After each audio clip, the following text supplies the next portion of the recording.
Yeah, hi. Alrighty. Ladies and gentlemen, I know this is very late. It's very out of date, but it's whatever. You know what I mean? I just didn't have the time, or I just also been very unmotivated because this wrestling is just not worth it, folks. But let's just talk about it to get it over because that's my obligation as a YouTuber to do it. Because that's like the content I do. Crown Jewel has always happened too. And what really made me very unmotivated because of how I feel about Crown Jewel, honestly. So it's like, ugh, you know what I mean? Plus, I just wanted to relax, really. Like, I felt I need the rest, you know? Um, Anyways, it is time for your late out of date Smackdown review. Crown Jewel video will be coming up very soon, later today or whatever. I just need to get this video out of the way though because I didn't get to have the time to do this video. Alright. But we're going to also talk about big news that has happened before the SmackDown review. And that is WWE releasing 3 wrestlers. So this is not just a SmackDown review. This is also to talk about 3 wrestlers that have been released from WWE. Ironically, during this tape show. So this show was taped last week prior to airing this past week for because they're in Saudi. Like they could have literally done a SmackDown in Saudi Arabia. They did a Raw in Saudi. I just don't understand why they couldn't do this, the SmackDown there too, just to save their time or whatever. I just felt like that could have been something for them. But whatever. Let them do what the hell they want to do. But other than that, like whatever, So they did SmackDown in Saudi. I'm not Saudi. Before Saudi. Even again, it makes no sense. Like, how does that make any sense? Like, they're doing these press conferences and blah blah blah. Like, how the hell you're selling SmackDown that already they're in the States, but yet they're gonna be in Saudi Arabia? Like, how does that make any sense? By the way, they're portraying like when they're doing these press conferences before the freaking show for some reason. Like, why are they doing these stupid goddamn press conferences? And yet, all of a sudden, they're already in the States for... Like, how does that make things make sense? Like, don't they think, like... People think, like, how the hell they're in the States having a SmackDown? Like, I understand, like, yes, we know it's taped. But don't they want to portray that this show is live and whatever? Like, I don't get it. I don't get it. Grab your Coca-Colas, drinking magnificently inspired Miss Bitches go, oh shit. Alright? Oh shit, cheers, motherfuckers. That's good stuff. Okay, so, SmackDown. SmackDown happened, tape delay, whatever. It's not like it was a tape delay of the same day, which would have been fine, but no. They pre-taped a week prior. And one of the wrestlers that got released was on the show. So they released 3 people. Two of them were Tegan Nox and Indi Hartwell. Indi Hartwell was on the show. Which, who really cares? Like, listen, I'm not happy that people losing their jobs. But if you're not connecting well as a wrestler and you're not entertaining, why should we care? Especially when all these wrestlers are literally the same people. Like, who the fuck is Tegan Nox and why should we care, right? Same goes to Indi Hartwell. Oh, get it? She's Indi Hartwell. She's indie, like indie wrestler, like whatever. Like, she's like apparently buddies with Candice LeRae, who's the Speed Champion. They haven't released her yet because he's the Speed Champion or whatever. Even though nobody fucking knows what the hell the Speed Championship is or who cares. It's probably just as meaningless as the Crown Jewel Championship. Again, I don't care for them. I don't think anybody really cares for them, but, sucks for them. I think Indi Hartwell, she was like a NXT champion off the bat for some reason. And that's like, who cares? She's lucky to even win that title because it was like a joke. I think she won the title regardless, whatever. And she had a stupid storyline where she got married to Dexter Lumis, and that amounts to nothing now because Dexter Lumis is like some character for the Wyatts and stupid like that. But last but not least, who got released, the big release was Baron Corbin. Baron Corbin, not beloved by not beloved by smarky wrestling fans. He's again, he was one of Vince McMahon's like favorites because he was like tall and whatever, like. But besides that, he was he was like fucking Captain Muffin Top. He was like fucking tummy face Baron Corbin, and he was like balding. But here's the thing about Baron Corbin. That's the funny thing. A lot of anti-smarks like this guy. I'm not saying I'm an anti-smark. I know I'm just a guy who hates smarks. Or I hate the smarky people who ruin. I think smarks have ruined wrestling. I think the guy was very overrated. You know what I mean? I don't see the appeal why people pretend this guy could have been the next big thing. Especially, like, I will say, but part of it's not his fault. I will say, I like the person Baron Corbin.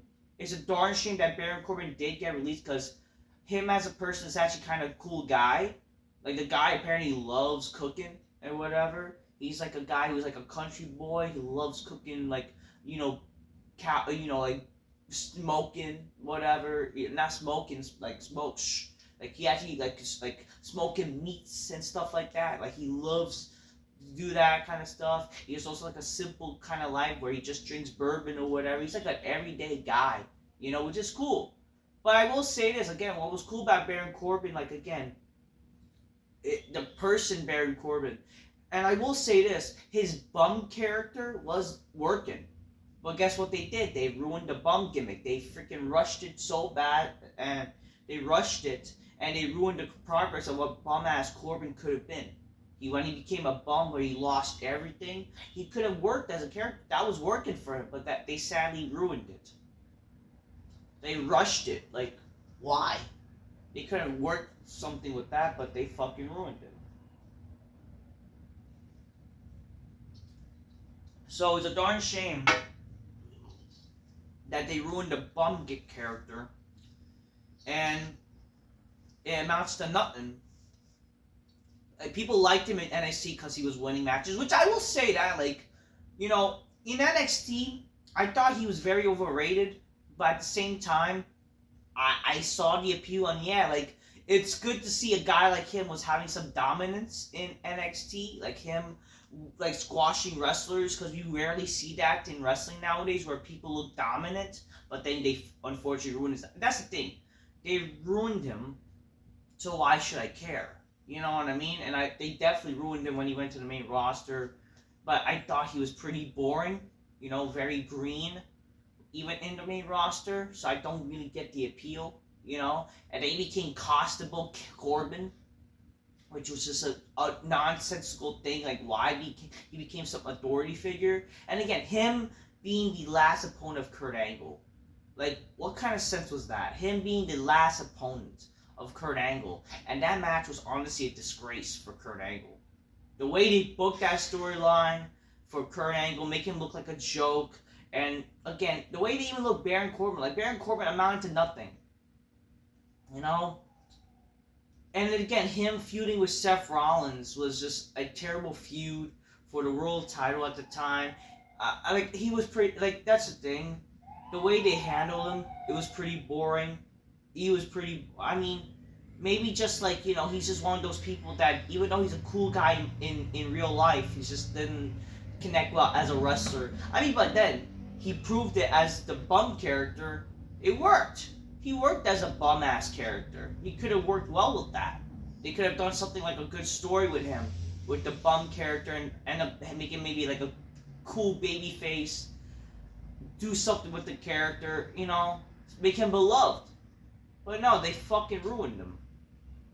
Oh, he became freaking, King Corbin. It was just dumb. Again, Cosmo, again, freaking him being bum Corbin was good, but then he became Happy Corbin, which is like, ugh. Yeah, that did not make anybody happy at all. Because that was just fucking shit. Regardless, I wish Baron Corbin the best. Maybe, you know, he might become one of those stories where, like, he'll redeem himself to come back to WWE, because that's how other wrestlers have done. But at the end of the day, I don't see much promise. I mean, they brought back fucking wrestlers anyways in WWE. They brought back, I think, like, Bronson Reed, and they brought back Karrion Kross and whatever, and a lot of these wrestlers. And unfortunately, a lot of these wrestlers, they did not amount much, you know, yet, even when they brought them back. So, I don't know what to really say, but wish them the best, I guess. That's just my brief thoughts about the whole releases for unfortunate releases that has happened.